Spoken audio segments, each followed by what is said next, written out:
Shalom jemaat yang dikasih Tuhan, buat semua yang mendengarkan kasih setianya.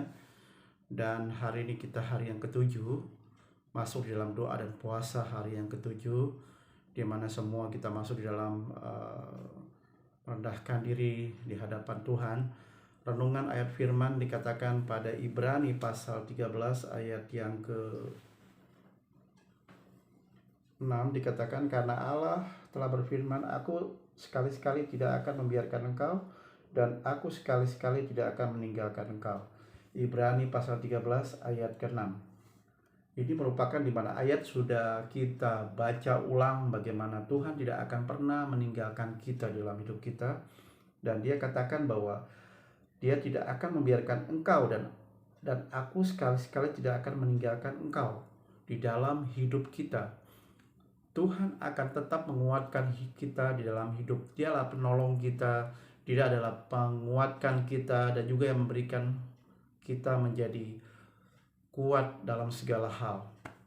Saya percaya saudara dan saya ada dalam pergumulan-pergumulan yang berat, ada masalah-masalah yang berat. Tapi hari ini saya berdoa buat saudara dan saya, mengingatkan kembali bahwa kasih Tuhan tidak akan pernah berhenti.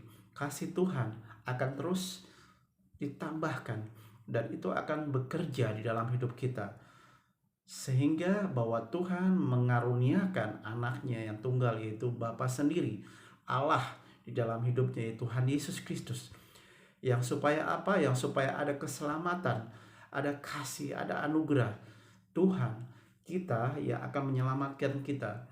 Dan kita pegang janji ini dalam keselamatan kita, bahwa Dia tidak akan sekali-sekali membiarkan kita, dan Dia tidak akan sekali-sekali meninggalkan kita. Tetapi kita akan masuk di mana kita masuk dalam hubungan yang baik kepada Tuhan. Supaya apa? Supaya kita tidak jauh daripada Tuhan. Mari kita masuk di dalam renungan atau doa puasa ini, mendekat kepada Tuhan di dalam hidup kita, di dalam doa, di dalam mesbah doa, di dalam pertemuan ibadah, di dalam mesbah doa pribadi. Itu yang membangun kita supaya Dia tetap terus berada di samping kita. Roh Kudus yang menuntun hidup kita, Roh Kudus yang akan memberikan kita kekuatan, Roh Kudus juga yang akan menuntun kita di mana kita lakukan setiap hari aktivitas kita. Hari ini Tuhan akan menguatkan, dan Dia tidak akan sekali-sekali meninggalkan kita buat saudara dan saya, dan tidak akan tinggalkan kita seandainya kita tetap bersama-sama dengan Dia, dan jangan pernah jauh di hadapan Tuhan. Amin.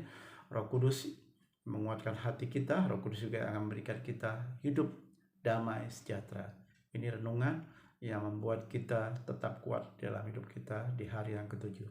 Tuhan berkati semua. God bless.